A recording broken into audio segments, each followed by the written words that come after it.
What is going on, everybody? BobbyFi back with my man Sheets. We are doing a Fanduel lineup build show. We have a really like, I don't know if it's an awesome slate or a horrible slate. It's a tough slate.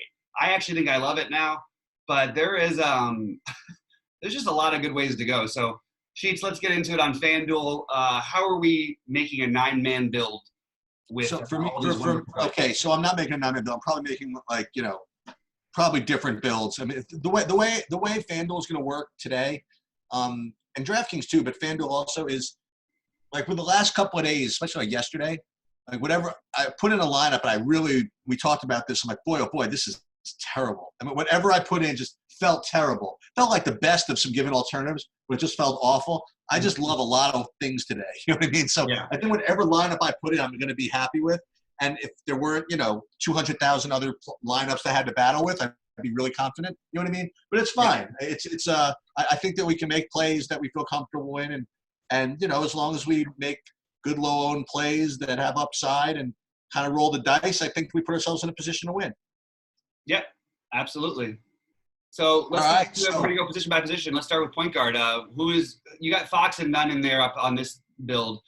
Obviously, the great value in Miami. What else are we looking at? And is Fox? Do you think he's your favorite run along with those guys, or maybe we play those guys together?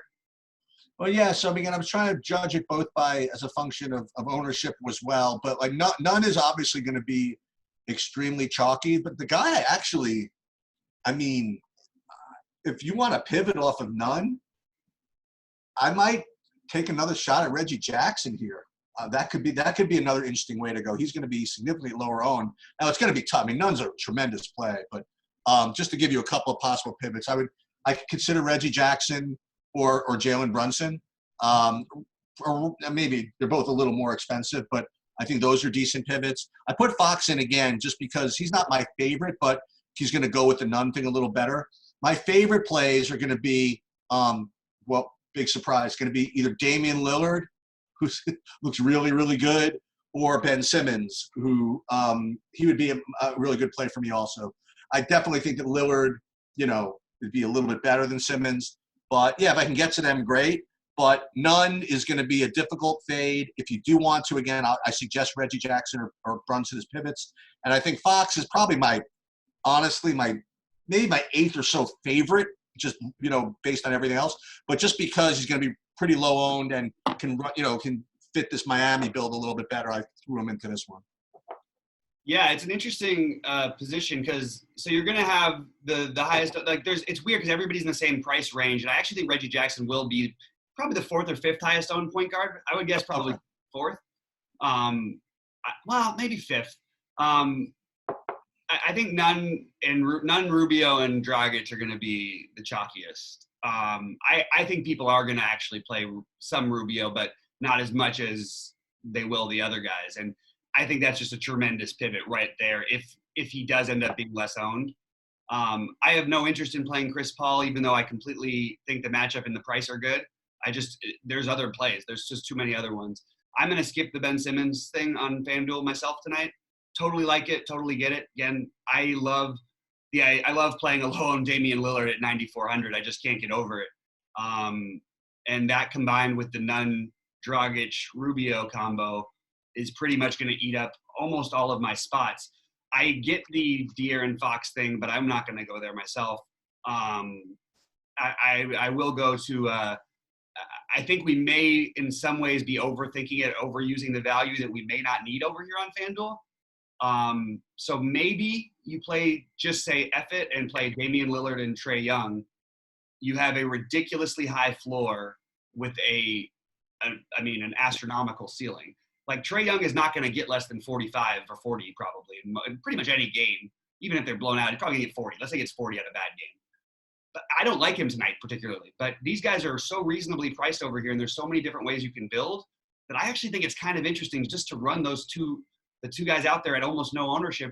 You could have your tournaments won just by your point guard spot. Like, you know what I'm saying? Yeah. No. What I was going to suggest is kind of a different but similar idea. Is if I was going to play Lillard, I would go down to play Conley at the other position and fade Nunn that way. You get the correlation between these two. Or Mhm. as we'll get to shooting guard, we'll talk about this, but I could also, on FanDuel maybe even play Mitchell with Lillard or something like that, or even Bojan, or so if I play Lillard, I probably would want to run it back with one of the lower owned Utah guys. Yeah, yeah, I would. I would like that Conley call also. I don't know that I like Conley as much on FanDuel actually though, because I really think that I'm going to end up going more. I just think there's a higher ceiling with these other guys. Personally, I get it though. I do like that run back. I just think that there's an interesting. Then that spending up, like, because even as much as we love Dragic and Nunn, like 30 fantasy points is fine from both of them tonight. But if they do that, well, that's all well and good. We could end up getting 120 out of the position, and that's how I feel like you got to treat FanDuel. Like, then you match up, then you add up your positions. But can we find that value elsewhere? So maybe that'll come into play later. Maybe I definitely think it's a multi-entry slate for me on FanDuel, and it's because I really want to. I don't see myself not trying to play 4 different point guards, and it's really just only only 4. But I want to get all of them. I don't know. I kind of want to take my chances on like getting odds, which is basically what I'd be getting on Conley outscoring Reggie Jackson, or Conley outscoring Ricky Rubio, or Conley outscoring Goran Dragic, or something like that. Conley starting playing 30 minutes and plus now against, this could be any kind of game against Portland. So yeah. I don't know. I think I might try him. But you got Rubio also against Houston playing more minutes even. Maybe. Yeah, no, I mean, it is interesting that Conley's played 30 and 34, like in his last 2 games. I mean, sure. Okay. Like I can get into it. I can't keep shaking this idea that I can get these 2 studs. And I don't, like I said, I don't even like Trae Young, but I just think there's such a good chance you can get 120 from these 2 guys, and they're not, just no one's going to play them. So I might go that route in one lineup, and then I might play both Miami guys in the other lineup and get a little Sacramento action or something like that. That's sort of where I'm leaning. At shooting guard, I presume that not everybody, that a lot of people are going to attempt to play Harden and Booker together. It's a very natural run back. It's a very natural mini stack, and it's going to take up salary, but there's certainly value to be had in pretty much every position. So you can certainly make that happen, and as a result, it's going to be pretty popular. If in fact I am going to do something like that, which I probably should in some lineups. I probably want to de-chalkify elsewhere. Mm-hmm. And so that's the chalky way to go. And I have no problem with either of those plays. I think Harden's in a smash spot. I think Booker he can just freaking go off. I think there are roads where Booker outscores Harden, if you want to know the truth. If it go, that would be really a real smash if he did. But it's certainly a really, really good matchup for both teams, if you want to know the truth. The next guy who you like more on DraftKings, who I presume is going to be more popular on FanDuel, part of the Celtic chalk, is going to be Marcus Smart. So he's another place that you could go. But my kind of, I don't want to say sneaky, whatever. I already mentioned Donovan Mitchell, possibly as a run back with for Lillard. I like him. But the other guy I wanted to throw in is maybe Kevin Huerter.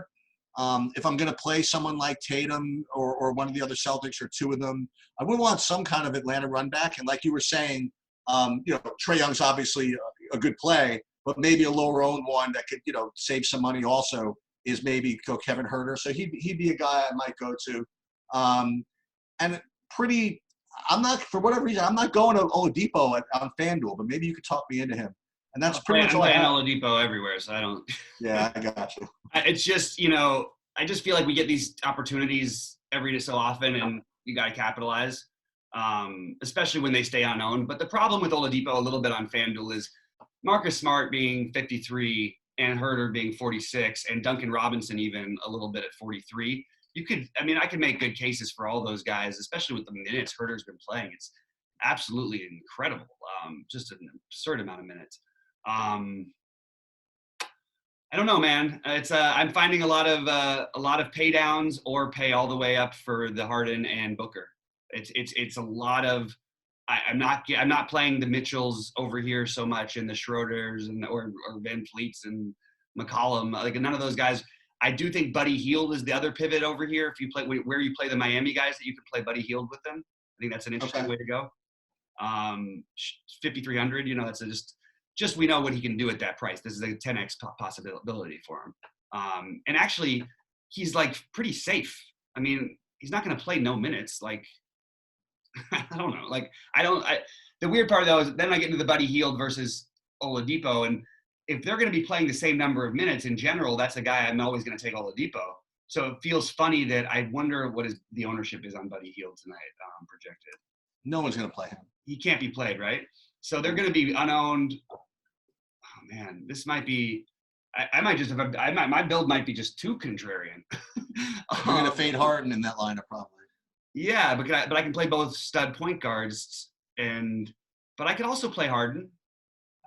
I'm debating. I don't know. I like all those. Those are my plays. Maybe we can come back to shooting guard because I need to look at how the lineup build is going to go the rest of the way. I think because I just think you can really do whatever you want over here. It's pretty flexible, man. All right, so small forward's a little uninteresting for me, just because in general the guys that I like are the guys that are chalkier plays. So let's just kind of review that's going to be. So Tobias Harris, rates to be a very strong play, as he has been for the past couple of weeks, and he continues to be one of the top values, and he's going to garner a great amount of ownership, and I like him as one of the top plays on the board in the position. The other guy who I put in this lineup is a guy also is going to be, I would say chalky, but yeah, I mean, it's going to take some ownership for sure, is Kelly Oubre. He's in that good game environment. And, if you play Harden, if you don't want to run it back with Booker, you could certainly try Oubre. Or like you were saying, you could try Rubio in the point guard position or pay up for Ayton. But you do probably want to do something along with Harden. So Oubre to me is a very natural way to go. I don't think I'm going to get to Gallinari. He's another guy that's taking ownership. It's just not too exciting for me. It's blowout risk and all that stuff. And I don't know, it's just whatever reason, the whole situation just kind of bores me to tears. I just don't want it. Yeah. The Eric Gordon play always. I don't know. I've never had luck with Eric Gordon or fading Eric Gordon. He certainly is going to be, with Westbrook out at 4,700, is your rate to be a good play. I don't know if I would play him alongside of Harden. Maybe if you want to fade Harden, you could play Gordon, or I don't know. The two guys that I would do want to highlight again, just as a little bit off the board, maybe is going to be Tim Hardaway. And I said this about DraftKings also. Mm-hmm. He's got a lot of volatility, and I would only play him if the ownership is really, really low. So I have to just confirm that. So just take a lot of shots with Luka out, just is. And if he's hitting them, I want it. If he's not hitting them, I don't want it. So he'd be my low-owned guy. And the last one, again, not to play everybody, but the lowest owned guy that I really like is Bojan Bogdanovic. So if you want to play him in one of your lower lineups or something like that, you can go to him. But the small forward position in general is not too, there's nobody really have to have. Let's put it that way. Yeah, that's so I feel like there's a million other positions where I have to have players. Okay. And there's too many guys I have to have. So I'm actually I'm sort of finding the same thing over here, that I don't feel that way about small forward. I just don't think that there's anybody you really need. That stands out as somebody you need. I do like Eric Gordon. I don't mind eating a little bit of chalk because I'm obviously going elsewhere with some of my builds. I like Tobias Harris at 6,200 a ton. I think he's a really, really, really good play. I'm not going to play Mikal Bridges, but I do think you pointed him out over there and it makes sense. It's hard for me to look at Gallinari at 5.7 and ignore him. Carmelo at 5.1. These are all thoughts, but I tend to agree that Hardaway is the play to take a shot on at low ownership, and potentially maybe giving, if you're not playing Lillard, which I'm going to be doing, maybe giving Carmelo a shot. So it is all these guys you're just deciding between. And I'm fine with Oubre. If I'm in my Harden lineup, sure. Not really that interested in him as much elsewhere, though, because I really think I prefer Tobias Harris at 62 and Gordon at 47, who will be my main pairings with a combination of basically Anthony, Hardaway, and Siakam. But mostly it's going to be Gordon and Tobias Harris eating a little chalk at small forward. One guy we didn't mention at shooting guard, Harden is the top projected player at the position, not to mention the slate. but the second highest projected player is going to be like 2% owned. So would you take any shots at Beal? Yeah, that's a really good call, actually. I think you could. I think if I played Beal, I would probably try to play him with Harden. Beal and Harden. Yeah, because I don't. Well, maybe not. You could do it easily. I mean, if you want to. I think I might need to play him with Kristaps and with Porzingis, and I was thinking about because I was looking at Hardaway in the position. Yeah. And, yeah, I don't think I'm going to be getting to Kristaps myself over here, so I don't know. But like, I definitely get it. I think he's fine. Like, I just think that he's, like I said, he's a 9,600 player on DraftKings. I would also be remiss if I didn't say, I mentioned in the point guard position only briefly, but I do think Jalen Brunson is a good pivot off of some of this stuff also. So. Yeah. Yeah. Okay.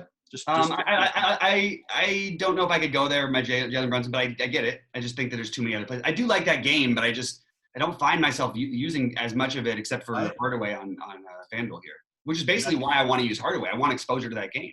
Yep. All right. So power forward, we're probably going to be a little different here. I think I don't. You know, I tried to make the case to fade him over at DraftKings, and I felt myself struggling as I was making the case to fade him. So I'm probably going to end up with Tatum in all my lineups, or at least close to them. You could try to talk me off it. I'm certainly willing to listen. Certainly going to be really chalky. Maybe the position over here is not as exciting, which makes him it's kind of tougher to get away from. So Tatum to me is somebody I'm just not going to be able to afford to not have.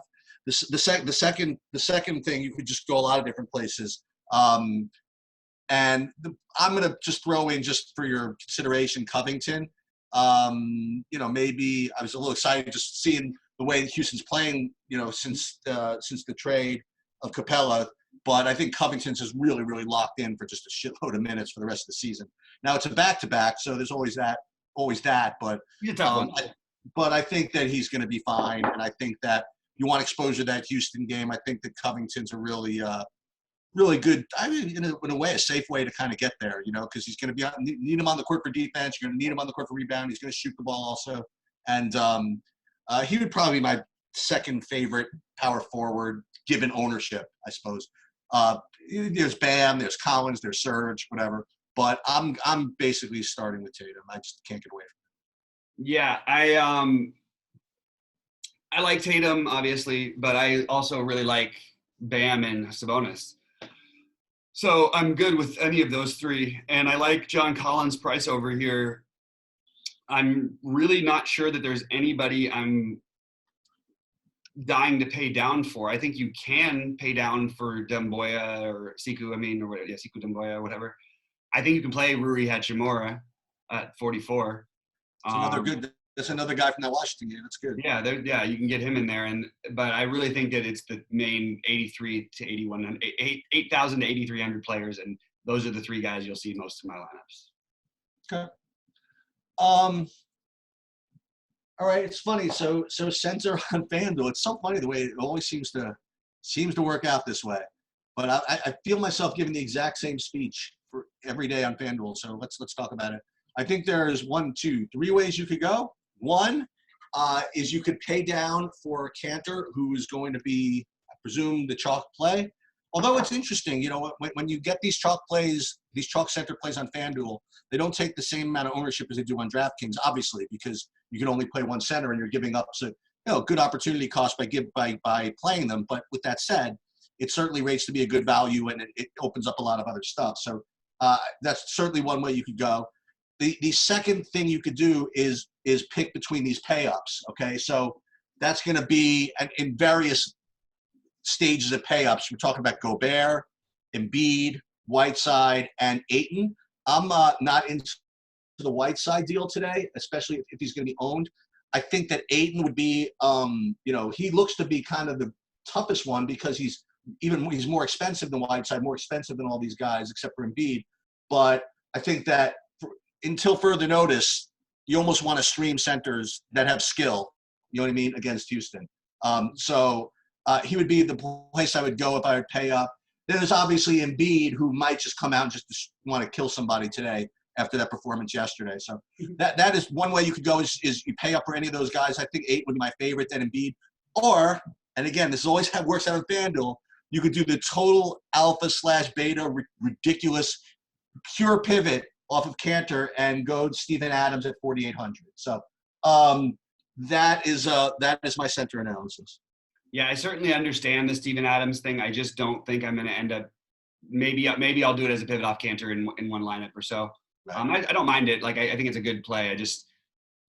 I think a lot of people. I don't think it's going to be like people won't think of it.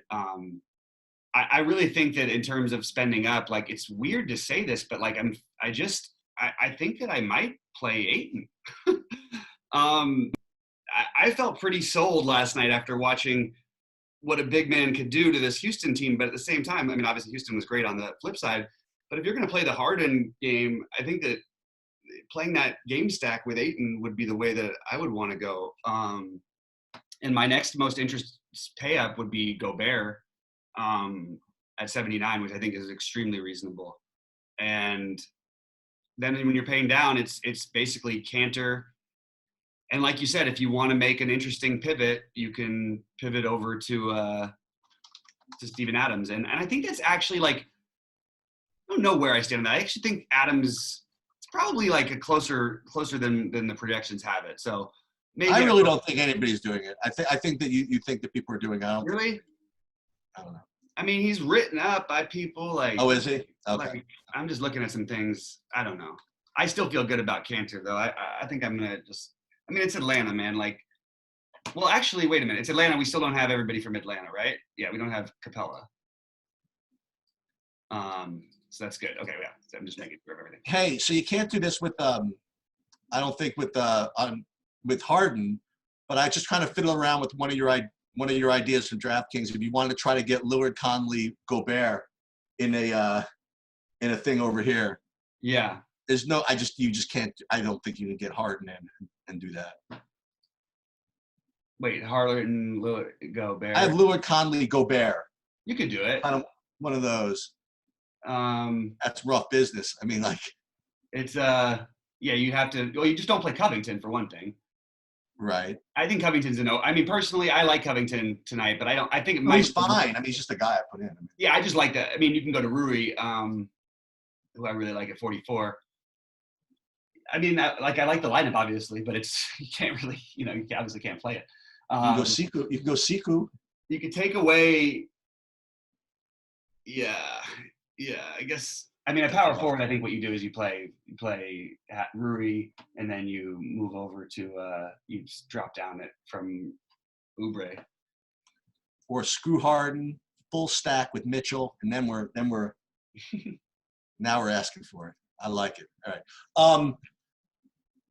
Yeah, I think Cantor's going to be a tough. I mean, I think I'm probably going to get a decent amount of him. So if you were going to play like Harden with say Ayton, for example. I mean, obviously you can't do anything like Lillard wise, but yeah, I'm running into that with Ayton, running into a little bit of problems because I really want to get one of those 5K guys in at my shooting guard, but I would have to go way down. Well, let's not forget how good this Miami value is, right? I mean, like, can you play both these guys, like Dragic and Nunn? I mean, like, yeah, absolutely. And then you could just, then you could get it. I mean, Harden. This has Oubre and Ayton in it, though.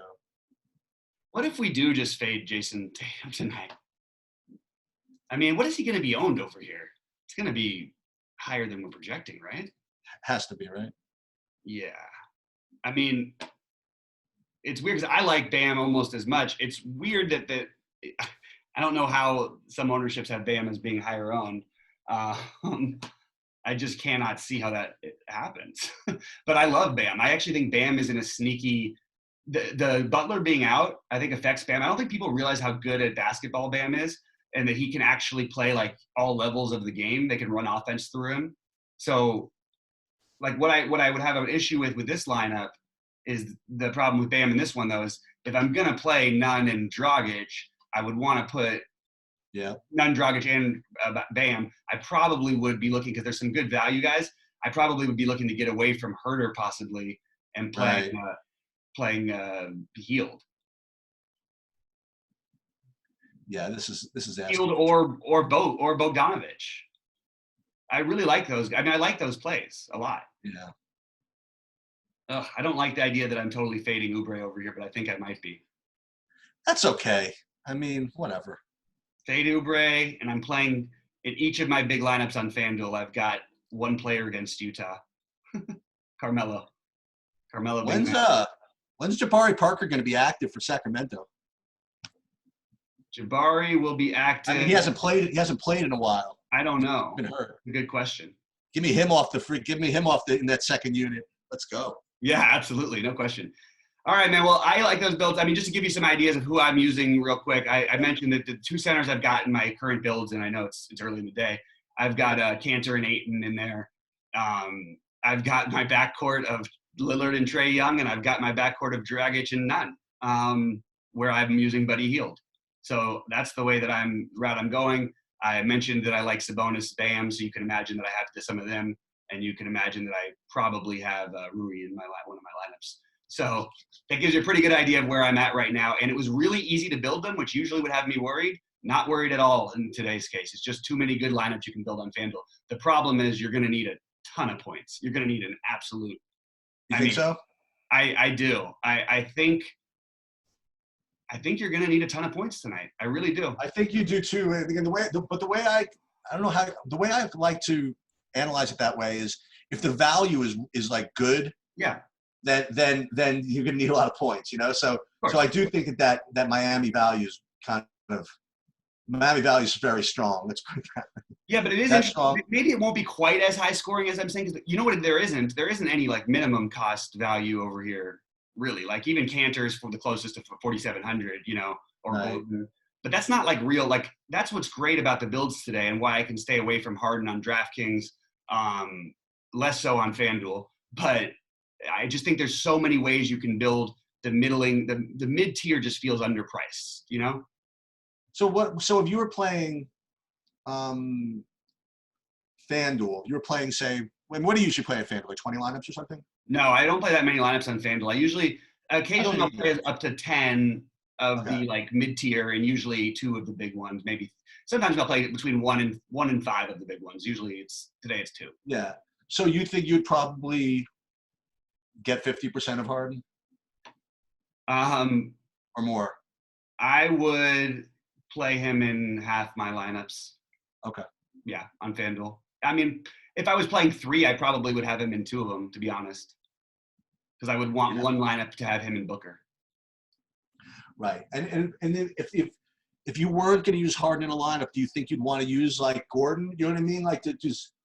Or it does not necessarily have to work. Yeah, I think that is a logical way of, hey, that's the way the game plays out. So I've got in my 2 builds right now, I've got Gordon in 1 and Harden in 1. Okay. So in my Gordon build, I don't have Harden, obviously. But I don't mind them together, actually. Like, you're fine, especially if you're playing some of the runbacks. And then in my Harden build, I've got Ayton. You know what I mean? And then in my Trae Young build, I've got Cantor and Smart. And whereas where I'm playing Tatum, I would like to play him with those guys also, but he just didn't. I literally am 100 off from being able to afford him in a lineup that I like very, very much. So actually, you know what? I might actually put a little more money on FanDuel tonight because I want to get some variations and get maybe like 6 or 7 lineups in the mid tier at least, because there's some good shooting guard upside plays and some really good point guard upside plays that I just want to get some different exposures to. But I think this is a good outline, and the Ayton thing, I like that no one's going to go there. I'm wondering if maybe I'm reaching a little bit on this play. I don't think so at all. I mean, what I was just about to say, which was it was going to be like a semi-ridiculous thing to say, is I honestly believe that one of the risks in this Harden thing is that the Suns blow them out. I mean, that's not exactly. So you know what's so funny is that was my first thought. Is I actually thought like the Suns could blow them out here. The Suns have that in them where every now and then they'll just smoke teams. I don't understand where. And they're coming off of the LA game. They're on a back-to-back, and Harden sucked. You know what I mean? And there's no Westbrook, and there's no centers, and for all the reasons that we I'm thought just about. such a buyer into the way they're playing, though. No, I'm in. You know, Yeah. I understand that. And But how are they then going to again, it cuts play both their ways. great guys like so many minutes, especially when they're resting Westbrook? Like it's going to be, they're going to have to throw some other bodies in, man, at some point. Not until they lose. No, but they can't. These guys can't play a million minutes. They don't need to. Like they just need to make the playoffs and then figure it out from there. You know, I mean, they'll be fine. They're going to make the playoffs. I can't poor Isaiah Hartenstein. You know what I mean? Like he's like, Yeah, all right, they got rid of Capella. They have to play me now. They just have to. Yeah. Guess not. He's a really good athlete. I was watching him warm up before the game last night. I was actually really impressed by him. He's just like the dunks he does with ease are like dunks that would have won the dunk contest like 20 years ago. Well, you know what? He'll be doing more of them in warm-ups than in the games for the near future. So. That's for sure. Although the couple times where he actually played like 15 minutes, he puts up like 70 fantasy points. He's I don't know, man. Maybe they should give that guy a little bit of run here and there. But I'm not going to question what is obviously looking like it's off to a good start. I think Houston, what a ballsy move. What a great job. And it's games we're going to have to keep targeting for this season because as much as we liked them before, like we're going to have to just be all over their opponents and them from here on out. All right, sounds good. All right, bud. Well, hey, guys, thanks so much for hanging with us. Appreciate it. Please give us the thumbs up, the like, and subscribe. And I'll be doing some new shows. I'm looking forward to talking about it. I can't talk about it till Monday, but we're going to have some new afternoon shows for you, and I should be streaming later live. Hopefully, Sheets can sneak a quick little cameo appearance for around 6 Eastern. Anyway, guys, we'll see you later.